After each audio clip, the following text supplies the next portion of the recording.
Bien, jóvenes, bienvenidos nuevamente a la Academia CEPREMUNI. En nuestra semana número 11 vamos a hablar en Historia del Perú acerca de la Guerra del Salitre y la Reconstrucción Nacional.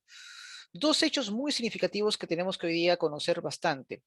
Primero, saber obviamente la razón, las causas principales por la cual se desata la guerra y cuáles son sus consecuencias. ¿De acuerdo? Para ello, claramente, primero tenemos que conocer un poquito los antecedentes, qué es lo que ha ocurrido exactamente para que nos veamos envueltos en una guerra tan importante. Muchos aún todavía piensan que esta es una guerra en la cual nos metimos adrede, es decir, por defender a Bolivia. Eso es completamente falso, ¿no? La realidad, de hecho, son otras circunstancias que justamente hoy las vamos a analizar. ¿De acuerdo? Muy bien. Profesor, ¿cuáles son esos antecedentes que vamos a tomar en cuenta? Primero vamos a tener que hablar un poco sobre el primer civilismo. Recuerden que hasta 1872 nuestro país estaba gobernado por caudillos militares que defendían los intereses principalmente los conservadores. Recuerden que a inicios de la República los caudillos militares gobernaban en función de los intereses ya sean de los liberales o de los conservadores. Entre 1868 y 1872 gobernaba José Balta, un caudillo, un militar que claramente defendía los intereses de un gran sector de los conservadores, ¿no? O los intereses de los conservadores, en el cual había tomado una importante medida, que era quitarles la riqueza del guano que pertenecía a los consignatarios nacionales a una compañía extranjera, ¿no? Una compañía extranjera llamada la Casa Dreyfus. A partir de ahí, Pardo y los demás consignatarios nacionales deciden formar un partido político, ¿no? El primer partido político que logra alcanzar el poder. Nos estamos refiriendo en este caso del Partido Civil. ¿Quiénes conformaban el Partido Civil, profesor? Los ex consignatarios, banqueros, comerciantes, hacendados, principalmente todos aquellos que estaban ligados a la actividad comercial interna y extranjera, ¿correcto? En el cual tienen un importante proyecto eh, que por primera vez va a intentar plasmarse una vez que hayan logrado tomar en el poder. Ahora, hay que recordar pues que el ascenso de Pardo no fue nada pacífica, hubo muchas obstrucción. Había un sector importante, principalmente los conservadores, que no reconocían como presidente a Pardo, ¿correcto? Y eso por una sencilla razón. Pardo representaba los intereses del otro sector, ¿no? De los liberales, que claramente lo van a apoyar. Ahora, lo curioso es que una de las medidas que Pardo realiza en función a las salitreras está más ligada al conservadurismo. ¿Por qué? Porque va a aplicar la nacionalización de las salitreras, que claramente era una medida proteccionista, ¿correcto? ¿Y por qué, profesor? Porque Pardo cuando llega al poder se encuentra con un Estado con una serie de deficiencias tremendas, principalmente económicas, y por lo tanto necesitaba recursos. En ese momento el guano ya no era importante para el mundo, a pesar que se sigue exportando. Pero el salitre había logrado tener una importante protagonismo en ese tiempo. Por una sencilla razón, en Europa, jóvenes, se estaba desarrollando la paz armada. Recuerden que la paz armada se inicia entre 1874 y 1914. Profesor, ¿qué es la paz armada? Era obviamente una carrera armamentista sin declaración de guerra. Y uno de los principales recursos necesarios para poder armarse era el salitre. O sea, por ese lado era fundamental para los británicos, para los alemanes, para los franceses y para los Estados Unidos. ¿Correcto? Muy bien.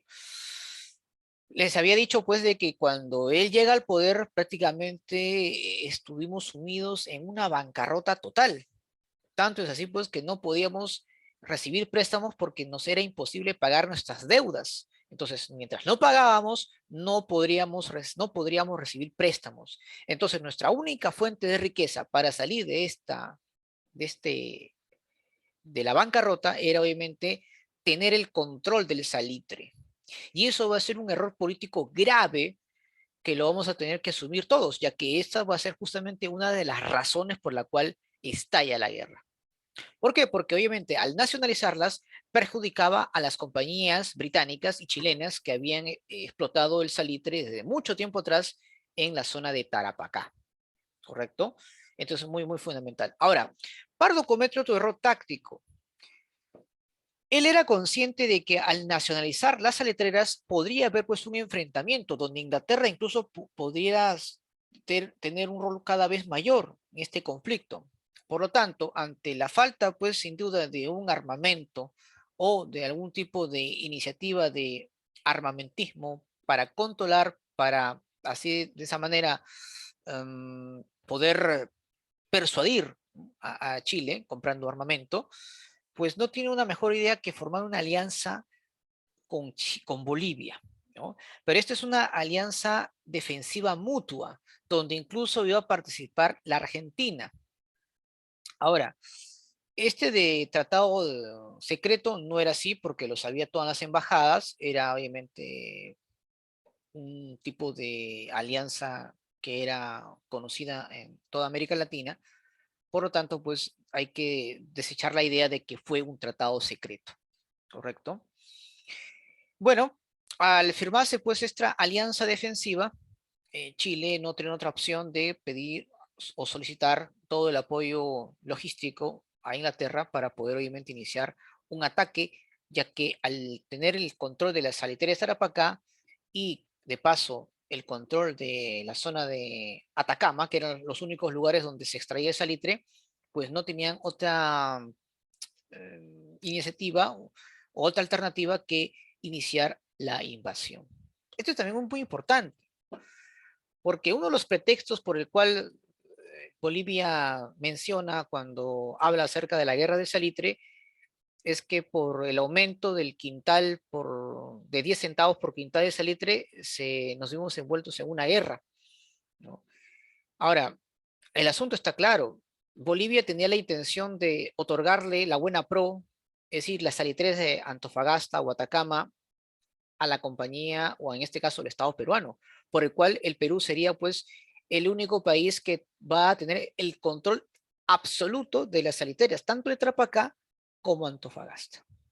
Claro, entonces eso también, por ejemplo, nadie habla de eso, ¿verdad? Cómo el Estado peruano va a intentar obviamente tomar el control de esas salitreras, tanto de Tarapacá como el de Antofagasta. Muy bien. Bueno, en su gobierno, Pardo, pues, pone fin a este contrato que le era muy perjudicial. En este caso hablamos, pues, de la Casa Dreyfus, que durante el gobierno de Pardo termina, pues, dicho contrato y de hecho va a ayudarle de una manera u otra también tener el control de este recurso. Pero de hecho la salitera era la más importante ya que era muy, muy solicitado por estas potencias industriales, ¿no? Principalmente por Inglaterra. Muy bien. Entonces, profesor, las causas por el cual estalla la guerra tiene que ver mucho con algunas medidas que Pardo realizó, por supuesto. Por ejemplo, una de las primeras causas tiene que ver sin duda con eh, la intención de Inglaterra de tomar el control de las salitreras, principalmente Tarapacá, que era sin duda la que más se explotaba. La segunda razón por el cual nos vemos, estalla la guerra, tiene que ver obviamente con la política del Estado peruano de nacionalizar las salitreras, perjudicando los intereses británicos y chilenos. Es como, por ejemplo, si en estos momentos algún país árabe quisiera nacionalizar el petróleo, claramente va a recibir una invasión de aquellas potencias extranjeras que los iba a perjudicar económicamente. La intención era clara, ¿no? El Perú no tenía por qué realizar un proyecto propio, un proyecto nacional que pudiera pues utilizar con esas salitreras para mejorar la situación económica del país. Es la única ocasión, a menos tangible, donde la clase dirigente peruana estaba completamente unida, porque tenía obviamente ahí un líder que era justamente Manuel Pardo. Tras la final de la guerra con Chile, nuestra élite dominante se parte, se fracciona, ¿no? Y nunca más pues vamos a volverla a ver de manera unida completamente, ¿no? Y la tercera razón, la tercera causa tiene que ver con el expansionismo de Chile. Esto es muy importante. Chile en ese tiempo no era el país que ahora vemos en el mapa, ¿verdad? Era más bien de menor proporción. Y ya desde mucho tiempo atrás, antes que estalle la guerra, Chile veía como una necesidad vital de poder expandirse para su supervivencia y esa expansión debía ser hacia el norte, donde estaban justamente las riquezas. Por eso que Chile estuvo en desacuerdo desde el inicio de que se forme la Confederación Peruana-Boliviana, que eso pues le iba a impedir poder obviamente expandir sus dominios a esos territorios, ya que una confederación, estamos hablando pues de dos países fortalecidos y que ambos iban a impedir que Chile pueda expandirse sus fronteras hacia el norte, donde estaban justamente las riquezas. ¿Correcto? Entonces, de hecho, esa fue una de las razones por la cual estalla la guerra. ¿Cuáles son los pretextos? Bueno, para el Perú, de hecho, tiene que ver sin duda con la ambición de Chile, que ellos son los malos de la película y nosotros somos los que hemos sufrido, las víctimas, ¿verdad? Cuando en realidad pues también tenemos cierta responsabilidad en ello. Para Bolivia es los 10 centavos, ¿no? De quintal por salitre. Hay muchos que todavía creen en esa versión. Y para los chilenos, pues ese tratado, ¿no? Secreto entre Perú y Bolivia para perjudicar a Chile. Pero, repito, solamente son pretextos que claramente no tienen que ver con la verdad. Ahora, la guerra, jóvenes, va a tener dos fases. La fase, como tú puedes ver ahí, marítima, ¿sí? Y la fase terrestre, ¿no? Dentro de la fase terrestre, pues está la campaña del sur, hablamos pues de la defensa de Tarapacá, Tacna y Arica, y también tenemos la defensa de Lima, y finalmente pues la resistencia en la campaña de la Breña, que era sin duda esta defensa, esta incursión en los Andes. ¿De acuerdo? Muy bien. Empecemos entonces con la campaña marítima. Bueno, claramente había un desequilibrio tremendo totalmente en cuanto a las embarcaciones que tenía Perú-Chile, ¿no? Bolivia aquí no va a tener ningún tipo de armamento militar naval, para empezar. Aquí el enfrentamiento iba a ser solamente entre Perú y Chile. Ahora, mientras que obviamente Chile, a ver, un ratito, mientras que Chile tenía, en este caso, al Blanco Encalada, tenía al Lord Cochrane, al Matías Cousiño, que mayormente eran acorazados, eran embarcaciones blindadas, mayormente traídas directamente de Inglaterra. El Perú solamente contaba con la Independencia, que era una embarcación, en este caso, em, una embarcación relativamente nueva, y el Huáscar, que había sido traído después de la guerra con España. ¿De acuerdo? Ese es por un lado. Habían obviamente otras embarcaciones chilenas y peruanas, pero claramente el Perú tenía mayor deficiencia en cuanto a una respuesta frente a las embarcaciones chilenas, ¿correcto? Teníamos, por ejemplo, la embarcación Manco Cápac, que prácticamente pues era inoperante, solamente servía para trasladar pertrechos, no era una embarcación básicamente de guerra, ¿correcto? Entonces nuestra única embarcación que podía hacer frente era la Independencia. Y así, con esa situación, se da pues este primer enfrentamiento. Ahora, hay que aclarar que antes del combate de Iquique hubo otros enfrentamientos, como el combate de Chipana-Loa, que eran entre embarcaciones chilenas y embarcaciones peruanas, que claramente, repito, eran embarcaciones que no tenían una función de guerra. Por eso es que la más importante es el combate de Iquique. Ahora, ¿cuáles van a ser acá las consecuencias nefastas para el Perú? ¿Por qué? Porque justamente, si bien es cierto, el Huáscar hunde a la embarcación de madera llamada la Esmeralda, nuestra independencia, al perseguir a la Covadonga, choca con un arrecife y empieza a hundirse. El resultado simplemente es que perdimos a nuestra mejor embarcación, ¿no? Que era la independencia. Por eso es que el Huáscar, durante varios meses, hasta octubre, va a utilizar una táctica interesante, ¿no? Un ataque y escapatoria, ¿no? Podríamos decir pues una táctica guerrillera, ¿no? De atacar y esconder y fugarse, y que eso va a perjudicar enormemente a las tropas chilenas, sobre todo aquellos que querían ya iniciar una campaña terrestre. Mientras que el Huáscar no era capturado, no podía haber un desembarco de las tropas chilenas en el sur del territorio peruano. Era imposible. Entonces, por esos 6 meses, prácticamente el Huáscar hizo y deshizo, y eso provocó una reacción totalmente desesperante, una reacción desesperada por parte, obviamente, de la Armada chilena. Por eso que era de vital importancia tomar el Huáscar, ¿correcto? Y justamente, pues, cuando el Huáscar estaba acompañando a la Unión, es ubicada por gran parte de la Armada chilena y lo rodean. Le dio tiempo a la Unión escapar, pero ya cuando el Huáscar también quería hacer lo mismo, ya era imposible, ¿no? Y simplemente pues tuvo que iniciar la defensiva, cosa que fue sin duda una situación heroica, pero que inevitablemente era sin duda eh, su derrota, ¿no? Ahí pues muere en este caso el máximo héroe nacional que vamos a tener, que es sin duda, al menos en la Marina, Miguel Grau Seminario, ¿no? Con el famoso combate de Angamos, ¿de acuerdo? Muy bien. ¿Cuáles van a ser las consecuencias, profesor, de esta primera fase? Bueno, en dos cosas principales. Primero, el dominio del mar va a estar en manos de Chile. Y eso trajo como consecuencia inmediata que ahora pues puede desembarcar las tropas terrestres y sin ningún tipo de, eh, por así decirlo, de, de peligro, ya que el mar estaba ya controlada por los chilenos. Entonces, es así que se inicia pues la campaña del sur, donde luego de desembarcar en la bahía de Pisagua, inicia pues obviamente su expansión, su invasión para poder llegar al más importante territorio que Chile necesitaba tener para poder financiarse la guerra, que era Tarapacá, ¿no?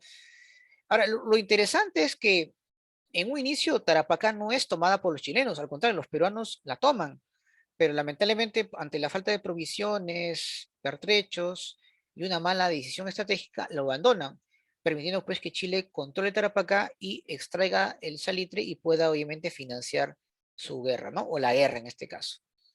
Luego se da otro acto importante, que era la toma de Arica. Ahí pues se da el gran sacrificio de Francisco Bolognesi, donde a pesar de esta diferencia tremenda entre las tropas chilenas y peruanas, decide obviamente quedarse junto con sus tropas a combatir hasta el final. Posteriormente se dan otras batallas también decisivas, como es el caso, por ejemplo, en la batalla de Tacna o Inti Orco. Esto es importante porque esta va a ser la última guerra en el cual, perdón, la última batalla en la cual los bolivianos están en este conflicto, ¿no? Tras la derrota de la batalla de Tacna, Bolivia no vuelve a participar nunca más en el conflicto. Muchos dirán, profesor, ¿y cuál fue la razón principal? Bueno, hay indicios que es muy posible que Chile y Bolivia ya hayan llegado a acuerdos para que pueda tener salida al mar en caso, pues, el país chileno gane la guerra.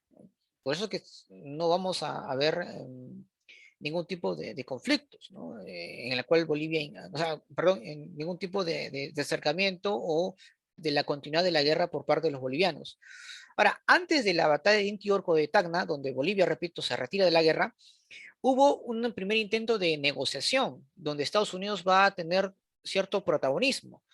Recordemos que en la embarcación Lacbuana, ahí se van a reunir los representantes chilenos, bolivianos y peruanos para llegar a un acuerdo de paz. Como Chile quería cese territorial y también una indemnización, esto no se llegó a ningún tipo de acuerdo. Pero ahí, ¿cómo es que Estados Unidos tiene una intervención importante en la guerra? ¿No? Ahí te das cuenta que las potencias estaban siguiendo muy bien este acontecimiento, porque era de vital importancia controlar el salitre. Muy bien. Tras la toma del sur, las tropas chilenas deciden ahora invadir Lima, ¿no? Y le va a ser muy fácil, ¿no? Por dos razones. Lima, para empezar, estratégicamente es una ciudad fácil de invadir, ¿no? Así de simple. Y en segundo lugar, porque claramente teníamos defensas o teníamos obviamente un reducto o nuestras líneas de defensa pues no eran muy buenas bajo un punto de vista estratégico y táctico y por lo tanto pues van a ser derrotadas rápidamente, ¿no? Tanto en la batalla de San Juan como el de Miraflores. Bueno, quien realiza pues justamente la resistencia o quien dirige la resistencia es justamente Nicolás de Piérola, que claramente pues era un hombre muy vinculado hasta cierto punto con los intereses de Chile, ¿no? Sobre todo cuando constantemente va a tratar de desestabilizar el gobierno de Prado, que en plena guerra pues quería obviamente realizar ello, ¿no? Otro dato importante es que después de la toma de Tarapacá o después de controlar Tarapacá, Mariano Ignacio Prado se va del Perú. O sea, nuestro presidente del Perú nos abandona. Ahora, hay una serie de situaciones o de comentarios el por qué Prado nos abandona. En el libro de Andrés Belaunde, llamado El Expediente Prado, él con documentos asevera de que la razón por la cual Prado huye es principalmente para evitar conflicto de intereses, ya que Prado era importancia accionista de muchas empresas, principalmente de carbón en Chile y de plata en Bolivia. E incluso uno de sus principales socios era el actual presidente de Chile. Por lo tanto, descarta la posibilidad de que Prado haya huido con el dinero de esta colecta que hizo, justamente con el afán de traer armas, ¿no?, de Europa. El Perú, recuerden que no podía adquirir armas de manera fácil, no tanto porque no tenían los créditos que claramente eran visibles, sino porque había mucha presión por parte de Inglaterra de evitar obviamente que pueda conseguir armamento, ¿correcto? Eso es algo que es fundamental. Argentina también sufrió lo mismo en la Guerra de las Malvinas, ¿no? Cuando Argentina quería solicitar armamento para combatir a Inglaterra en la defensa de las Malvinas, pues ningún país o ninguna empresa podía obviamente venderles armas porque Inglaterra obviamente iba a presionar sobre ellas, ¿no? ¿Se dan cuenta, no? Claro. Entonces, algo que es también interesante tomarlo en cuenta. Entonces, Perú por ese lado, pues, tenía muy pocas posibilidades. Y bueno, sí se llegó a comprar algunos armamentos, ¿ah? Pero no eran pues tan efectivos y tampoco pues la colecta fue tan grande, ¿no? Pero es muy posible que gran parte de ese dinero que se distribuyó para la compra de armamento haya parado en manos de personas privadas, ¿no? De intereses ajenos, claro está, ¿no? Pero la verdadera razón por la cual Prado huye es justamente por evitar conflictos de intereses, ¿sí? Ahora, la fortuna de Prado, según Belaunde, ya lo había adquirido cuando fue presidente en el año 1866, después de la guerra con España. Incluso durante la guerra con España, donde claramente ahí posiblemente con actos de corrupción haya amasado fortuna. Muy bien.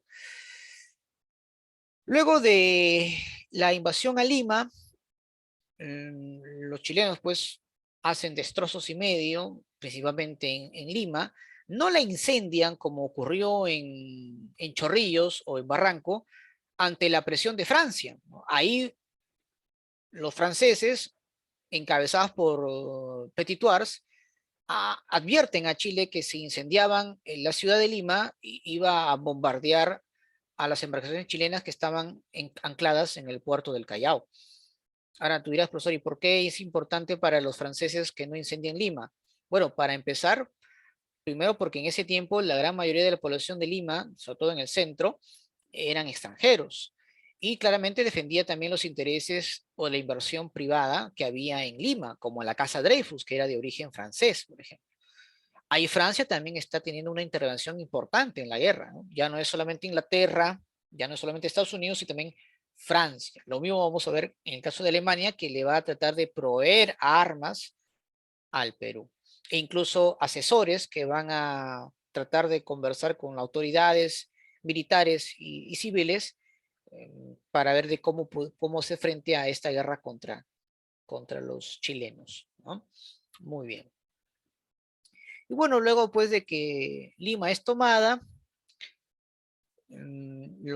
muchos de nuestras élites dominantes, en vez de enfrentar el problema, huyen, ¿no? Es una característica bastante de nuestra élite, ¿no? Sobre todo nuestra élite limeña. Uno de los pocos que quisieron resolver este asunto fue Francisco Calderón, que fue elegido por otro grupo de importantes peruanos notables en el distrito de Magdalena. Y bueno, Chile trata de hacer un negocio trata de hacer una negociación con Francisco Calderón, pero igual, ¿no? El mismo discurso. Cesión territorial, sus pretensiones de Chile era llegar hasta Moquegua y también una indemnización.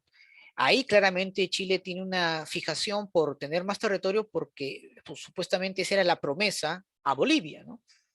Para que pudiera obviamente tener una salida al mar con la condición de que no ingrese nuevamente a la guerra.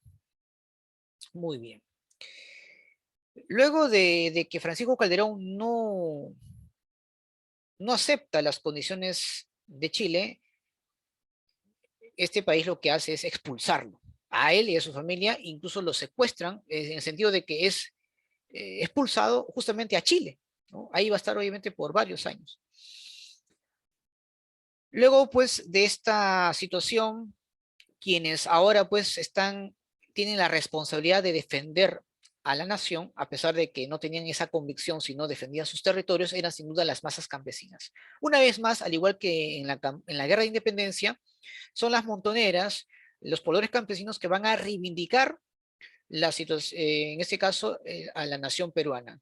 Lo que las élites no pudieron hacer, las masas campesinas, dirigidos por importantes caudillos como Cáceres o Iglesias, van a tratar de reivindicar a nuestros compatriotas. En este caso hablamos pues de la campaña de la Breña. Por ejemplo, tanto Miguel Iglesias como Cáceres van a tener zonas estratégicas donde van a conseguir importantes triunfos, como por ejemplo, en el caso de Cáceres, su centro de operaciones va a ser en el centro, en los Andes centrales y en el sur, mientras que Iglesias va a ser en el norte. Pero ellos apoyan principalmente en las montoneras. Gracias a ellos van a empezar a tener importantes triunfos, ¿no? Cáceres pues consigue importantes triunfos en Marcavalle, Pucará, en Concepción, mientras que Iglesias derrota a los chilenos en la batalla de San Pablo. Ahora, acá hay un asunto muy importante.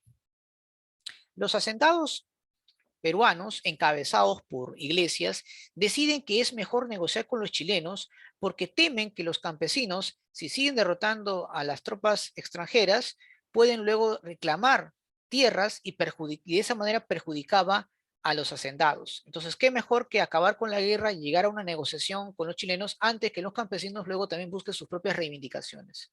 Por eso es que muchos de ellos, liderados por Iglesias, deciden pactar con Chile contra Cáceres. Ahí pues se conoce como el grito de Montán, donde Iglesias anuncia pues el fin de la guerra con Chile y llegar a una negociación.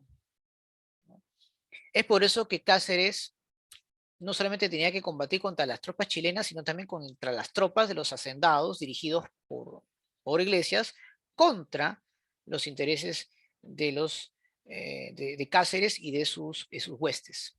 Es por eso que en la batalla de Huamachuco es donde es derrotado Cáceres y no le queda otra opción que huir de ahí antes de ser aniquilado.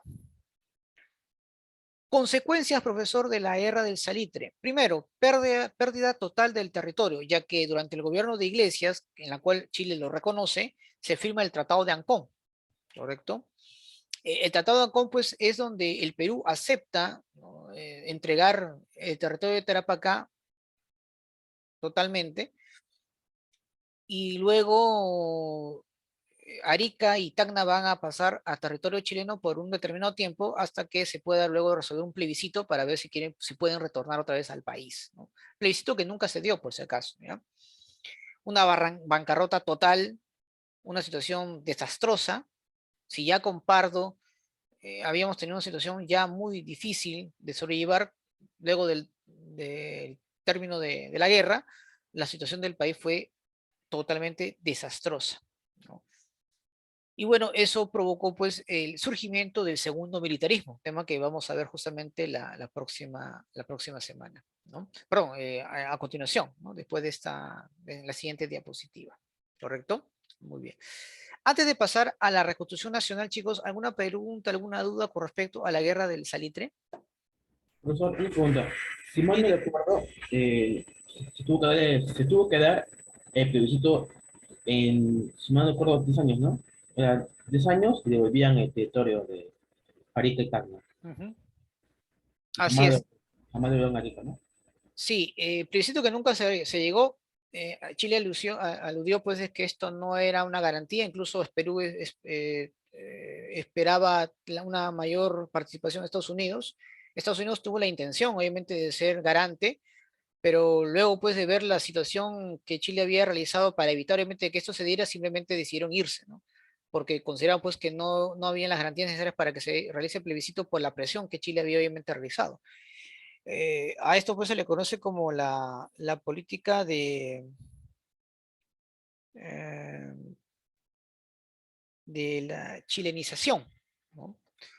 Donde vemos que los chilenos, con el afán pues de que ante un plebiscito que se diera, claramente pues iban a perder. Entonces era mejor expulsar a los peruanos de esos territorios, hostigándolos, destruyendo sus instituciones, sus comercios, para que luego los chilenos lleguen a ese territorio y puedan hacer el plebiscito correspondiente, ¿no? Claro que sí. Ujú. Muy bien. Profesor, Sí, dígame. ¿cuál era el objetivo de Cáceres y Iglesias? Bueno, el objetivo en este caso, principalmente de Cáceres, era iniciar una campaña de resistencia con la esperanza de que pudieran revertir esta situación.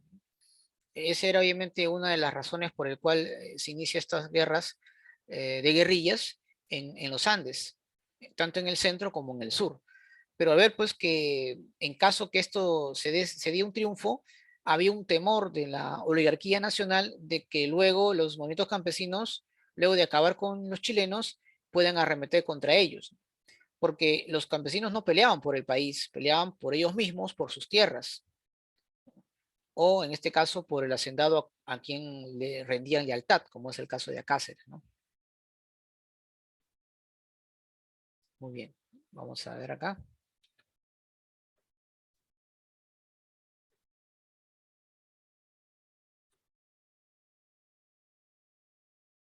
Muy bien, listo. Vamos a hablar entonces acerca de la reconstrucción nacional o también llamado segundo militarismo. Algo rápido, luego para pasar a algunas preguntas. Miren, mmm, la definición de reconstrucción nacional viene a ser pues que los caudillos militares otra vez van a tomar las riendas del poder con la obligación pues de defender los intereses de la oligarquía nacional y de los acreedores extranjeros, principalmente británicos. ¿Contra quiénes, profesor? Contra la población misma, ya que luego de la guerra la población pues se vio cada vez más fragmentada, las brechas sociales fueron muy agudizadas y los movimientos campesinos pues en este caso estaban buscando su reivindicación, es decir, nuevamente volver a tener sus tierras, y es por eso que los militares van a ir contra los intereses de muchos de ellos. Eso es fundamental. Una vez más, pues se demuestra pues que las élites y las autoridades locales o instituciones están principalmente en defensa de los intereses de ciertos sectores de poder locales y extranjeros, en desmedro de la gran mayoría de la población. ¿Cuáles fueron los factores, profesor, principalmente por la cual nuevamente nuestra élite dominante no tenía acceso al poder, sino tenía que dejar en manos de los militares para defender los intereses de esa oligarquía inoperante, incapaz de poder gobernar el país y de los acreedores extranjeros? Pues una de ellas es justamente el factor económico. Teníamos obviamente una fuerte morosidad del pago de la deuda externa, porque debido pues a la derrota no teníamos absolutamente nada que dar a nuestros acreedores. Y como no podíamos pagar la deuda externa, estábamos imposibilitados de poder obviamente recibir algún tipo de préstamo. Además, no teníamos el salitre ni la suficiente cantidad de guano para poder obviamente solicitar ese préstamo como garantía. El Estado perdió pues ahí completamente los yacimientos saliteros y se perdió todo tipo de posibilidad de poder negociar préstamos internacionales para poder salir de la crisis tan profunda que tuvimos luego de la guerra con Chile. Y bueno, estas razones también provocaron, junto con la derrota, una ruptura, o en este caso las brechas entre las clases sociales fueron cada vez más notorias, ¿no? Donde los pobres fueron más pobres y los ricos se enriquecieron cada vez más, ¿no? Con los tratados, con los pactos que había realizado con los capitales extranjeros. Y bueno, por la crisis económica, por el hostigamiento de las de las clases populares, principalmente de los movimientos campesinos, y ante la falta de un proyecto que permitiera contrarrestar todos estos problemas que causó la guerra del salitre, teníamos una clase dirigente inoperante, ¿no? Totalmente acéfala, sin algún tipo de visión para llevar al país adelante. Creo que nos recuerda bastante mucho de nuestras clases dirigentes lo que realizó en plena pandemia, ¿no? Y post pandemia, ¿no? Y creo que todavía eso no estamos aprendiendo.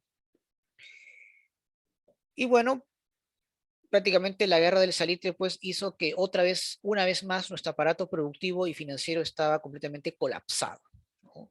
Nuestros campos agrícolas devastados por la guerra, no teníamos empresas o instituciones que pudieran llevar a cabo la reactivación del aparato productivo, principalmente en minería, comercio y agricultura, y los capitales financieros, tanto locales como extranjeros, simplemente durante la guerra con Chile, pues se fueron, ¿no? Llevaron su plata y no volvieron, ¿no? Muy bien. Vamos a ver rápidamente a los gobernantes de este periodo. Tenemos en primer lugar pues a Miguel Iglesias, llamado el presidente regenerador, donde Chile reconoce su mandato, y ahí es justamente donde se firma el nefasto Tratado de Ancón. Claramente ahí pues se cede de manera a perpetuidad Tarapacá, se somete a 10 años de plebiscito tanto Tacna y Arica, ¿no? Eso es lo que estipula en este tratado. Miguel Iglesias, durante su gobierno, entre 1883 y 1885, busca reconstruir la Biblioteca Nacional que había sido pues arrasada por las tropas chilenas. Esa misión pues se le encargó a Ricardo Palma, ¿correcto? Ahora, ¿por qué se produce una rebelión en diferentes lugares, principalmente en Ancash, dirigida por Atusparia? Porque justamente el gobierno de Iglesias, para poder, digamos, pues, costearse los gastos del Estado, aumentó pues obviamente los impuestos, ¿no? Se vuelve una serie de contribuciones personales que afectaban principalmente a las masas campesinas. Además también de los abusos que los prefectos realizaban, que muchos de ellos eh, estaban vinculados con los grandes hacendados, donde prácticamente se estaba quitando sus tierras en beneficio de los grandes capitales extranjeros, ¿no? Cáceres aprovechó para que las tropas chilenas se marcharan allá por 1884 y al año siguiente inicia pues una campaña para derrotar a Iglesias, ¿no? Se produce ahí una guerra civil. Cáceres ya había pactado con los partidos civilistas, que claramente no veían en Iglesias un presidente que podían estar bajo su interés, ¿no? Preferían a Cáceres, ya que era un caudillo conocido que podía incluso lidiar con las masas. Es por eso que van a respaldarlo totalmente y gracias a ese respaldo Cáceres derrota a las Iglesias y se proclama presidente del Perú. Pero bien curioso que una vez que llega al poder se olvidó de esa lealtad de los movimientos campesinos y de la lealtad al país y decide gobernar en función de los intereses del grupo de poder, en este caso de los civilistas y a todos ellos que representan ese interés. Tanto es así que, por ejemplo, firma el nefasto Contrato Grace, donde prácticamente el Perú le entrega todos los recursos a los capitales extranjeros. E incluso para que administre mejor esos recursos en beneficio de Gran Bretaña y de otros países europeos, se funda la Peruvian Corporation, que es la que justamente va a administrar los recursos, en este caso los capitales que iban a venir de Europa para poder obviamente tener el control de estos recursos, como por ejemplo el guano, territorios en la Amazonía o libre navegación al Amazonas, aparte de un pago de 33 anualidades de varios de miles y miles de, de, de libras esterlinas que eran en beneficio de los británicos, ¿no? Y justamente como producto de esta relación de dependencia entre los hacendados, principalmente del norte, con los capitales ingleses, empiezan a amasar fortuna un cierto grupo de personas vinculados obviamente al mundo empresarial oligárquico de ese tiempo. ahí donde surgen pues los llamados varones del azúcar. Se le llama así porque van a amasar fortuna basadamente en la exportación de ese producto hacia el extranjero, ¿no? Muy bien. Tras el término de Cáceres, tras el término del gobierno de Cáceres, asume el poder Remigio Morales Bermúdez, que era otro personaje ligado al partido de Cáceres, en el cual pues va a iniciar una serie de medidas, entre ellas la ley de habeas corpus, ¿no? Ustedes pues cívicas saben que es el habeas corpus, ¿verdad? Que era un salvoconducto que tiene toda persona que en la cual cuando es acusada pues tiene todo el derecho de seguir en libertad hasta que pues se le pruebe lo contrario, ¿no? Y el plebiscito vencido, bueno, es decir, durante el gobierno de Morales Bermúdez ya se había terminado el plebiscito, ¿no? Ya había vencido el plebiscito, o sea, ya habían pasado 10 años. Y ese plebiscito, repito, nunca llegó a darse. Morales Bermúdez, Remigio Morales Bermúdez, para no confundirnos con Francisco, Remigio Morales Bermúdez muere antes de acabar su periodo. Esto se aprovechó por Cáceres para poder volverse a reelegir. Pero ya de por sí, Cáceres ya era una figura desgastada, ¿no? Ya no solamente mantuvo el respaldo de los civilistas, de la élite limeña, sino que también perdió el respaldo de las clases populares por lo que había hecho en su primer gobierno. Ahí pues aparece una nueva figura en la cual la élite limeña va a respaldar, que era la de Piérola. Era un nuevo caudillo, bueno, nuevo en el sentido no por el tiempo, sino que por primera vez pues Piérola consigue el apoyo de las masas. Había sido un hombre carismático, a pesar de las terribles acciones que había hecho durante la guerra con Chile, incluso cuando fue ministro de Hacienda durante el gobierno de Balta, que fue justamente él que negocia el contrato Dreyfus, ¿no? Pero miren, es curioso, ¿no? Piérola es el hombre que le va a arrebatar el guano a los consignatarios, ¿no? A los que luego van a formar el Partido Civil. Y años después el Partido Civil apoya la candidatura de, de Piérola, ¿no? Contra Cáceres. Ahí te das cuenta, pues, que en la política, en realidad, pues, no existen amigos y enemigos, sino simplemente oportunistas, ¿no? O personas que, de acuerdo a los intereses, pueden ser tu aliados y luego, pues, simplemente tus peores enemigos, ¿no? Muy bien, entonces, ahí, y bueno, gracias a ello, pues, a todo ese apoyo, y de tanto de un sector de la población como de la élite limeña, logra el poder y con él se funda lo que se conoce como la República Aristocrática, ¿no? Un nombre que así lo acuñó Jorge Basadre, ¿no? Tema que también, repito, ya eso lo veremos la próxima semana. Muy bien. ¿Preguntas, dudas, inquietudes hasta aquí sobre la reconstrucción nacional o segundo militarismo? Profesor, ¿cuántos, de primer civilismo al segundo militarismo, cuántos presidentes hubo? Ya el ascenso de Leguía, a ver, empecemos. Cuando hablamos de segundo civilismo no vamos a incluir a Piérola, ¿ya? Pero Piérola no está incluido porque él no es del Partido Civil, pero sí fue una pieza importante para que los civilistas nuevamente recuperen el poder. A ver, empezamos con eh, Candamo, ¿no? Perdón, López de Romaña, Candamo, Pardo, primer gobierno, José Pardo. Hablamos de Billinghurst, no, perdón,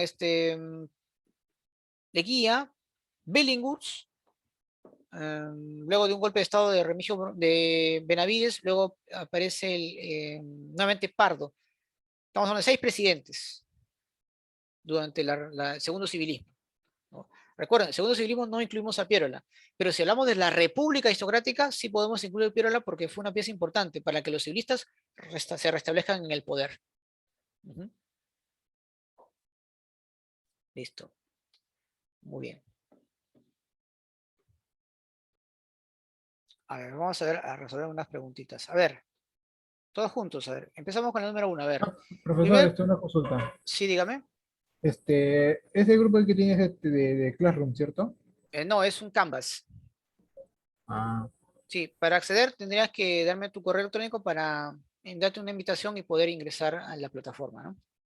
más tarde se lo puede enviar al privado, si Sí, no hay sí, problema. claro, claro que sí. No te Ya por eso, preocupes. gracias. Ok. A ver, el primer partido político fundado en el siglo XIX, dirigido por Manuel Pardo, ¿cuál fue? ¿Cómo se llamó? ¿Alianza para el Progreso? No, ¿verdad? ¿El APRA? Tampoco. ¿Cómo se llamó? ¿El partido? Partido Civil. Partido Civil, ¿no? Muy bien, excelente, ¿no? Muy bien. Vamos a ver acá. A ver, dice, para hacer frente a los intereses expansionistas del Estado chileno ante la falta de recursos fiscales, el gobierno de Manuel Pardo promovió en 1973 una alianza, ¿no? ¿Con quién? Con Bolivia. Con Bolivia. Bolivia, ¿no? Así, con Bolivia, ¿no? Muy bien, listo. A ver acá. Dice, cuando los conflictos limítrofes entre Chile y Bolivia se agudizaron, el presidente Mariano Ignacio Prado envió una misión diplomática a Chile. Bueno, en este caso, ¿con qué finalidad? Firmar un acuerdo defensivo, bloquear la invasión chilena a Lima, mediar el conflicto entre Chile y Bolivia, garantizar el acuerdo tripartito entre Perú y Bolivia. ¿Cuál fue la principal iniciativa del gobierno peruano? De hecho, la A no, ¿verdad? ¿La B Sí. o la C? Mediar el conflicto entre Chile y Bolivia, ¿no? En parte, pues el Perú quería ganar tiempo también, ¿verdad? Para ver de qué manera poder reaccionar y tomar otra medida que claramente, pues, ellos eran conscientes de, en este caso, de que la guerra podía ser eh, inevitable. Ahora, el papel de la prensa, principalmente el diario Comercio, es increíble, ¿no? Donde claramente se sentían muy confiados, ¿ah?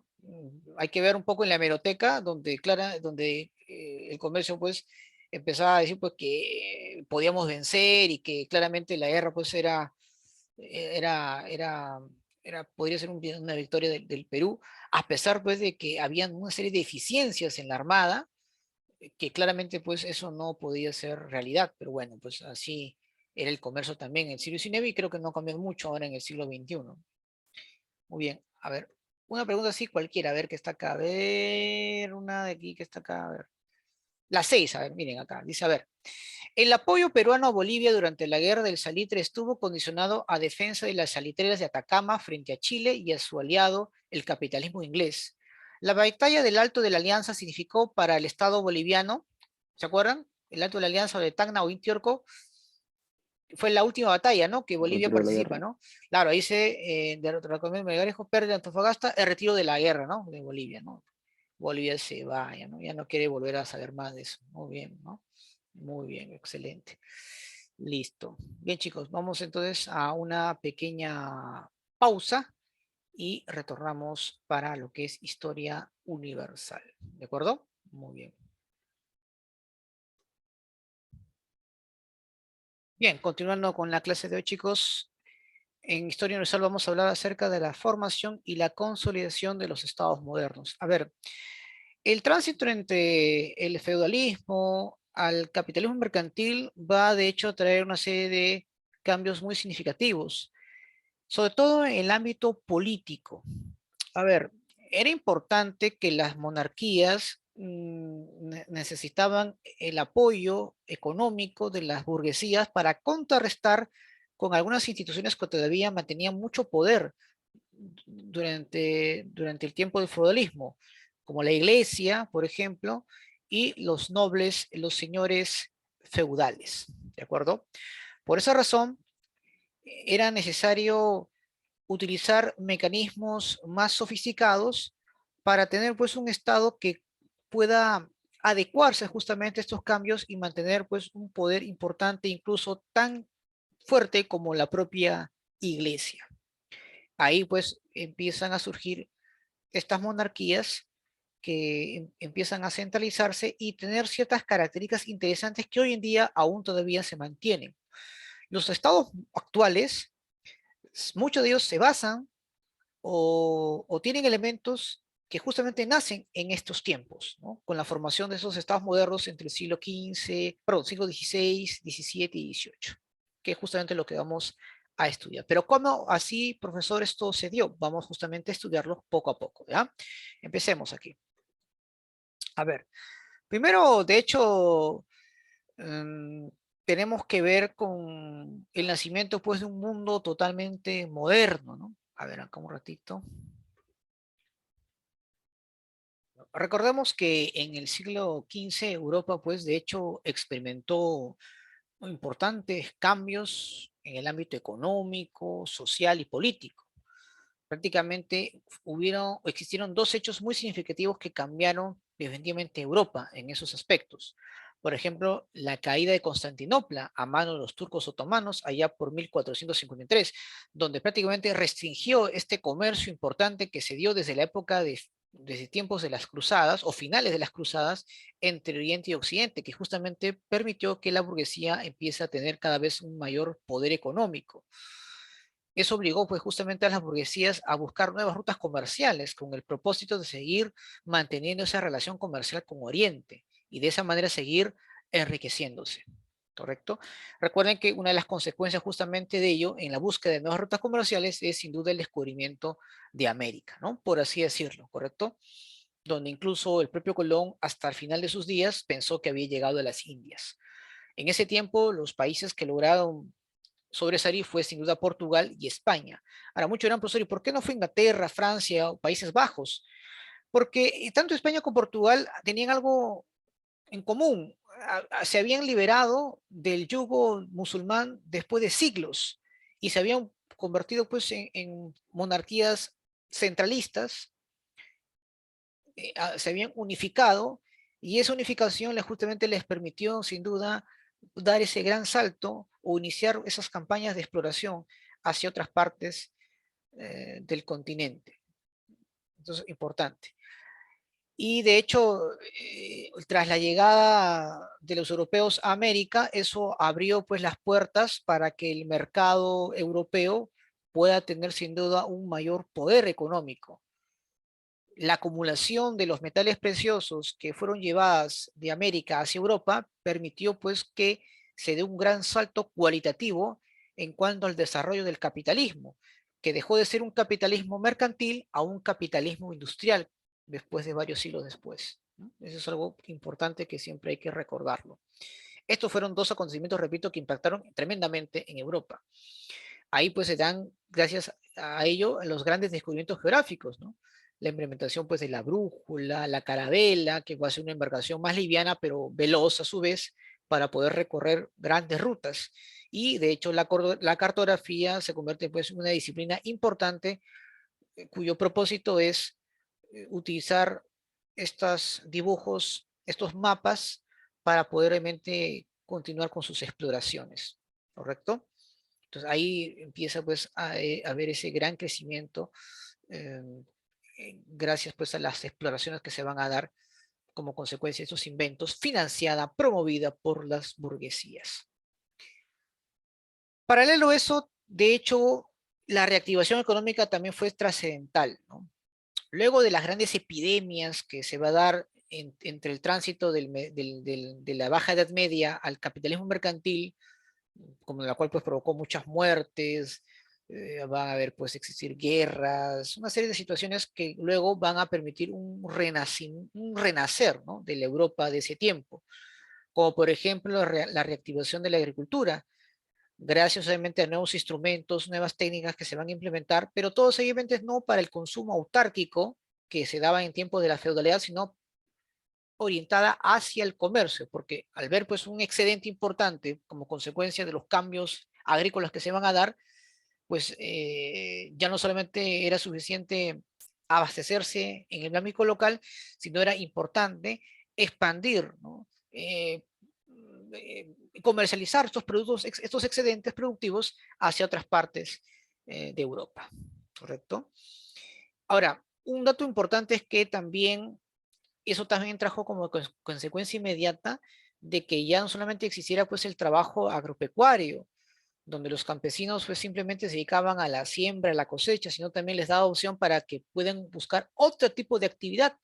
Aquí pues se da el surgimiento de las manufacturas, que son lugares, talleres, donde las personas producen con sus manos una serie de mercancías que luego puedan ser vendidos a otras partes, ¿no? Por eso que los gremios van a tratar de organizarse entre sí justamente para poder evitar pues una competencia que pueda perjudicar a esos grandes mercaderes que aún todavía traían pues mercancía de otras partes, ¿no? Y los vendían en las ferias, etcétera, etcétera, ¿no? Esto provocó pues un gran desarrollo comercial, ¿no? Y se perfeccionó completamente el sistema financiero, ¿no? Empiezan pues a surgir nuevas profesiones como el contador, Ya no solamente eran, por ejemplo, trasladar una cantidad de monedas de un lugar a otro, para eso pues empiezan a utilizar una serie de documentos, los llamados cheques, eh, por así decirlo, en la cual podían transferirse o valdría en este caso, tendría un valor monetario, ¿no? En la cual se transfería la riqueza de un lado a otro, ¿no? Entonces, eso es algo también importante que va a tomar en cuenta. Aquí pues empiezan a aparecer las grandes entidades bancarias, por ejemplo. Estamos hablando pues siglo XV y XVI. Hoy en día sus descendientes tienen un importante control en el mundo bancario y financiero, ¿no? Por ejemplo, la familia Barú, por ejemplo, o los Rothschild, son grandes familias que amasaron su fortuna justamente en esos tiempos, ¿no? Sobre todo la familia Barú, ¿no? Una familia de origen judío, cuyos descendientes pues tienen un importante papel protagónico en la economía mundial. Han amasado fortuna pues desde el siglo XV, siglo XVI, imagínense, ¿no? Y bueno, en el plano social se han dado pues sin duda grandes transformaciones, ¿no? Ahí te das cuenta de que la nobleza y el clero aún todavía van a mantener pues ciertos privilegios, ¿no? Por ejemplo, no pagaban impuestos, ocupaban cargos importantes en la administración pública, ¿de acuerdo? Aún todavía existían los estamentos, ¿no? En la cual todavía pues no se estaba eh, cambiando definitivamente, ¿no? La burguesía, por un lado, si bien es cierto, no tenía esa importancia relevante en el plano político o social, pero sí en el plano económico. Van a ser pues grandes comerciantes, banqueros, hombres dedicados al negocio, en la cual pues van a avanzar mucha fortuna, ¿no? Y, y gracias a ello pues van a empezar a tratar de tener un mayor protagonismo en las esferas del poder, como por ejemplo acercarse a los reyes, a los monarcas, para que puedan ser más fuertes y combatir a la nobleza, a los señores feudales y principalmente a la iglesia, si en qué caso fuese necesario, ¿no? Porque ahora hay que recordar pues que hubo un momento en el cual también las monarquías van a fomentar o van a buscar una alianza con la iglesia para poder prevalecer su dominio, ¿no? Muy bien. Muy bien. Y por último tenemos a los campesinos. Si bien es cierto, la mayoría eran muy pobres y vivían en terribles condiciones, muchos de ellos pues ya no eran tanto dependientes de las grandes tierras de su señor feudal, es decir, no eran siervos de gleba o siervos que estaban prácticamente condenados a servir para toda su vida, ¿no? Tenían la opción también pues de poder migrar o dedicarse a otra actividad, como por ejemplo las manufacturas, que también podían ayudarlo a sobresalir, ¿no? Ya no existía obviamente esa presión tremenda en los campesinos, donde incluso ahora, pues repito, tenía esa libertad, ¿no? De poder seguir a otro lugar si así lo crea conveniente. Entonces ahí vemos cambios muy importantes que se van a dar en esos tiempos. ¿De acuerdo? Muy bien. Vamos a ver acá. Muy bien. Vamos ahora a ver pues cómo así se empieza a consolidar, ¿no? Hemos visto cambios importantes en la estructura económica, social, política, y bueno, las grandes monarquías en alianza con la burguesía y con la venia de la iglesia van obviamente a ir fortaleciendo y articulando todo un conjunto de mecanismos para poder ser un Estado no solamente centralista, sino de poder. Para ello vamos a estudiar bastante los principios y las instituciones que justamente van a hacer que los estados se consoliden. Por ejemplo, tenemos en cuanto a principios el centralismo, es decir, la concentración pues, de los poderes del Estado a través de un solo monarca, ¿correcto? De ahí viene pues la palabra monarquía, ¿no? Un solo rey, un monarca, en la cual pues hace de que los señores feudales empiecen a perder cada vez más terreno y los reyes sin duda empiezan ya a tener a concentrar un mayor poder gracias al apoyo económico de la burguesía y el apoyo ideológico de la iglesia, ¿correcto? Surge también pues justamente con esa situación del apoyo ideológico de la iglesia el provincialismo, donde el rey gobierna pues por el signo divino, ¿no? Donde la iglesia lo faculta de que su mandato es por orden divino, para que ninguna persona cuestione su gobierno. Porque imagínate, ¿no? Que las personas vieran a un monarca que tú no hayas elegido o que hayas tenido una participación para que él gobierne tu vida. No. Él es obviamente de orden divino, él es dirigido por algo divino en la cual está más allá de nuestras capacidades o de nuestra reflexión o crítica, ¿no? Entonces, el provincialismo sin duda también es un agente clave para que el rey empiece pues a mantenerse en el poder con el apoyo ideológico de la iglesia. Pero eran dos instituciones poderosas y de vez en cuando también peleaban entre sí.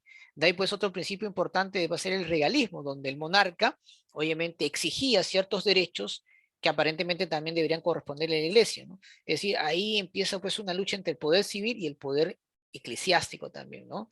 Donde el rey pues va a querer tener ciertos privilegios o ciertos beneficios que la iglesia pues al fin y al cabo va a tener que aceptar, ¿no? Muy bien. Cuando hablamos de instituciones, ahí te vas a dar cuenta que tiene mucho que ver actualmente con lo que es el Estado. Por ejemplo, hablamos pues de un poder centralizado, ¿no? En este caso, la monarquía pues es reemplazada por las democracias, cuyas instituciones son los poderes del Estado, ¿no? Poder ejecutivo, legislativo, judicial. Pero en ese tiempo eran monarquías que eran necesarias justamente para combatir directamente a, a las huestes, o perdón, en este caso, a los señores feudales, sin ninguna duda, ¿no? Eso era importantemente el establecimiento de las monarquías, ¿no? Apoyadas por la burguesía económicamente e ideológicamente por la iglesia. Encontramos pues un Estado dirigido o administrado por la burocracia profesional, ¿no? Ahí entran pues los burócratas, ¿no?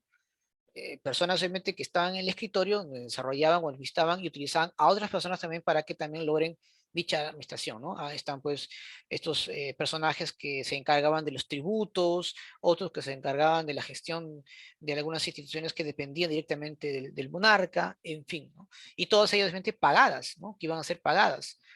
¿Y con qué lo pagaban? Con los tributos, con los impuestos que la mayoría de la población tenía que aceptar, ¿no?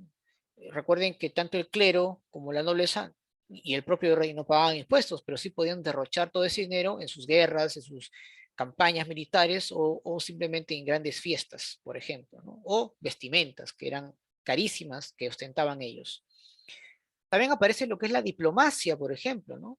El antecedente pues a las embajadas, a aquellos diplomáticos o personas ligadas a la política exterior para poder realmente entablar negociaciones y evitar de repente enfrentamientos que puedan conllevar pues a una guerra de mucha preocupación para Europa, ¿no? Una guerra que de hecho podría provocar un desequilibrio, un problema gravísimo en Europa. Entonces se buscaba también la diplomacia como un medio, ¿no?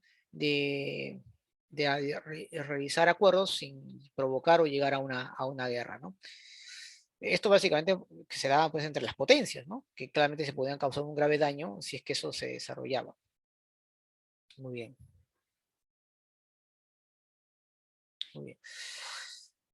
Y bueno, para defender obviamente sus fronteras, porque también es parte de ello, ¿no? Los límites territoriales que eran fundamental a través de acuerdos entre países, era necesario pues tener un ejército permanente, pagados, financiados por el propio Estado a través de los impuestos, ¿no? Que se cobraban a las personas. Entonces, por ejemplo, es una de las características que también vemos en casi todos los países, ¿verdad? No tenemos un ejército permanente que defiende obviamente tanto el interior como las fronteras de un determinado país.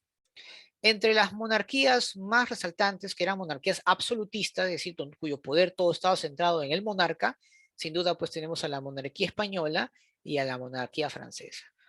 Por respecto a la monarquía española, el máximo representante fue sin duda Carlos I, rey de España, o Carlos V, que es el mismo rey o emperador del Imperio Sacro Romano Germánico. Recuerden que Carlos V, Carlos I fue el monarca que más extensión de colonias y poder va a tener durante el siglo XV. Durante su reinado y durante toda la dinastía de los Habsburgo, el imperio español va a ser el más poderoso del mundo, ¿no? Entre el siglo XV y XVI.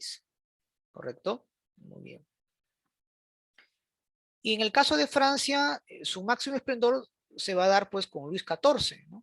Para muchos el monarca más absolutista de Europa, en la cual su lema, el rey o el Estado soy yo, es sin duda su principal carta de presentación, en la cual nos dice que fue un monarca pues totalmente intransigente, autoritario, déspota, que de hecho son características de cualquier monarquía absolutista, ¿no?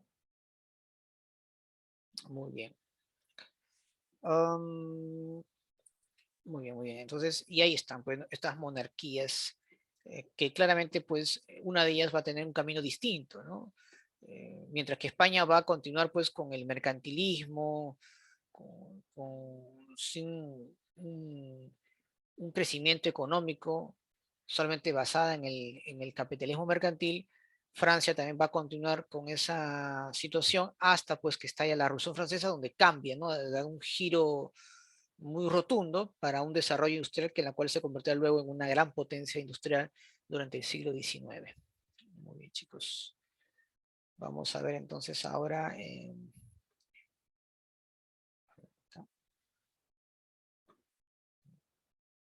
¿Alguna pregunta hasta aquí, chicos, con respecto a la consolidación, a la formación y consolidación de las grandes monarquías?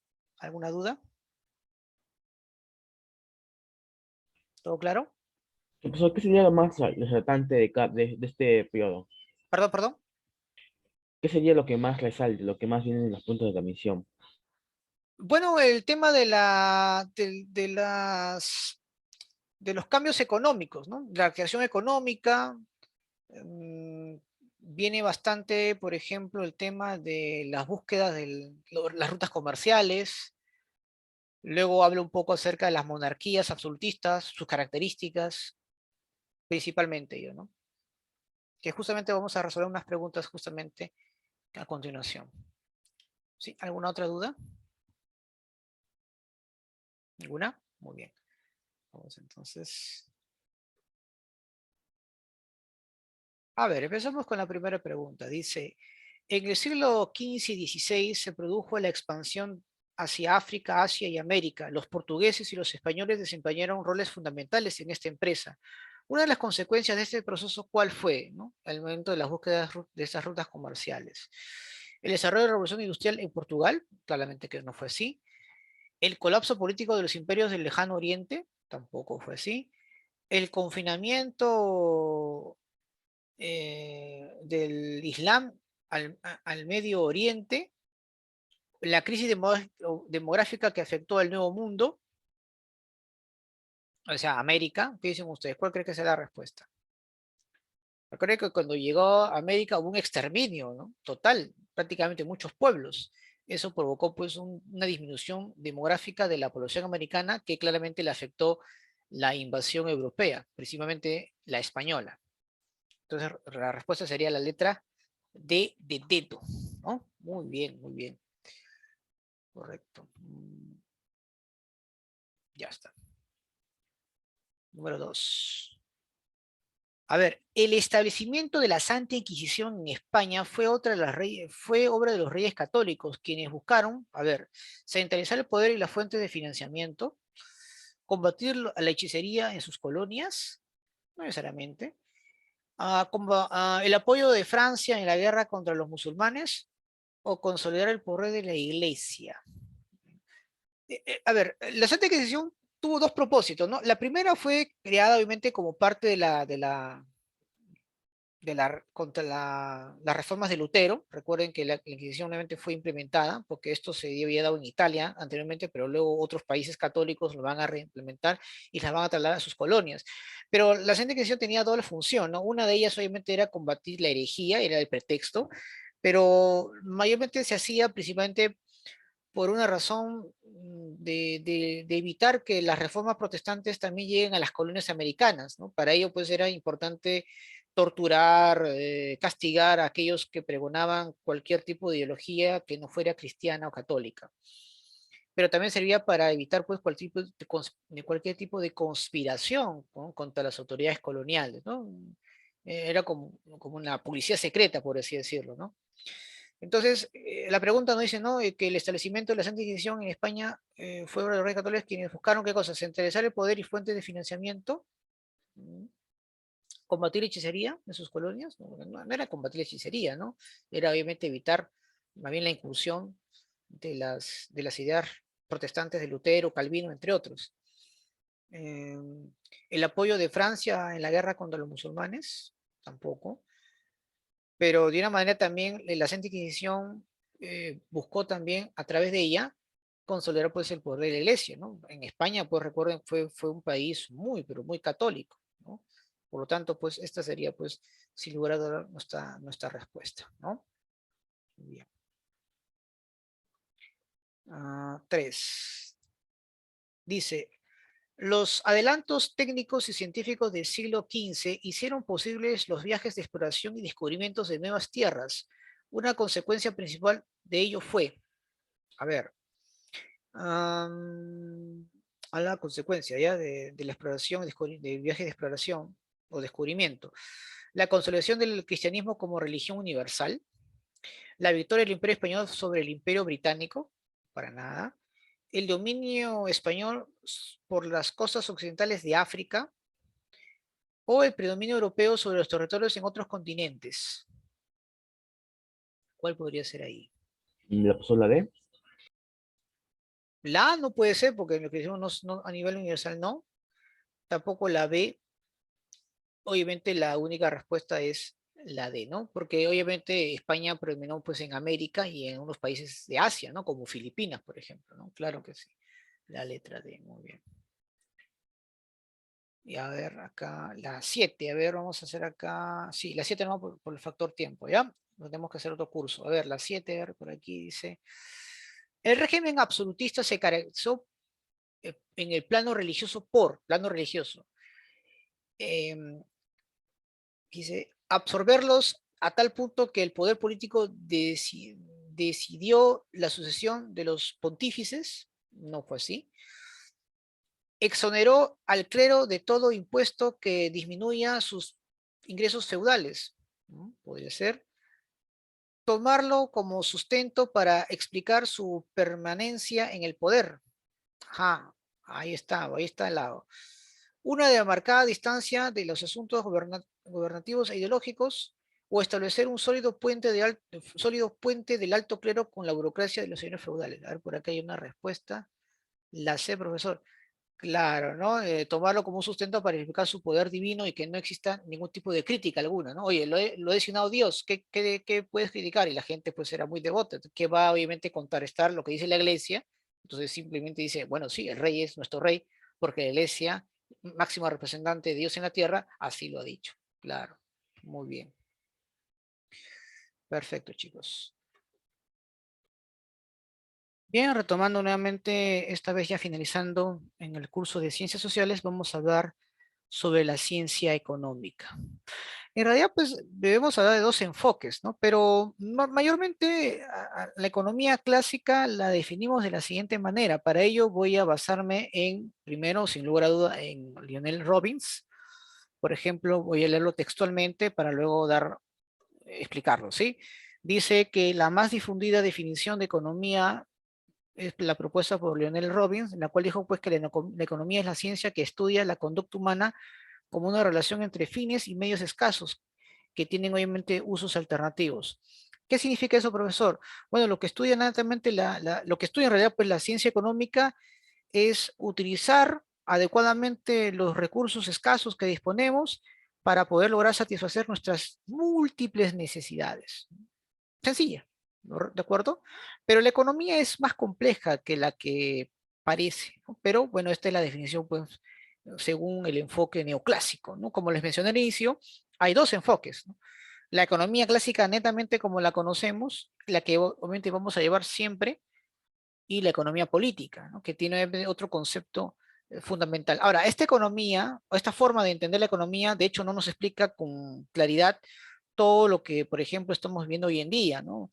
La crisis, la inflación en sí, pobreza, digamos, no es muy contundente. En cambio, la economía política sí nos explica claramente ello, ¿no? Aquí, por ejemplo, muestro unas pequeñas imágenes que prácticamente explican lo que la economía clásica quiere transmitir, ¿no? Tenemos, por un lado, necesidades que son ilimitadas, y contra los recursos que son limitados, que justamente nos van a permitir satisfacer una necesidad, ¿no? Entonces, la ciencia se conoce pues también como la ciencia de la escasez, ¿no? En la cual tiene que lidiar justamente con ese problema, ¿de acuerdo? Muy bien. Ahora bien, vamos a ver acá, continuamos. Profesor, dígame usted, en este caso, ¿cuál es el fin de la economía? Bueno, los fines de la economía vamos a clasificarlos pues que tiene un fin teórico y un fin práctico. Profesor, ¿qué es un fin práctico? Bueno, aquí pues en este caso, perdón, teórico, aquí se elaboran una serie de teorías, leyes, normas, modelos económicos que tratan pues de explicar obviamente la economía, ¿no?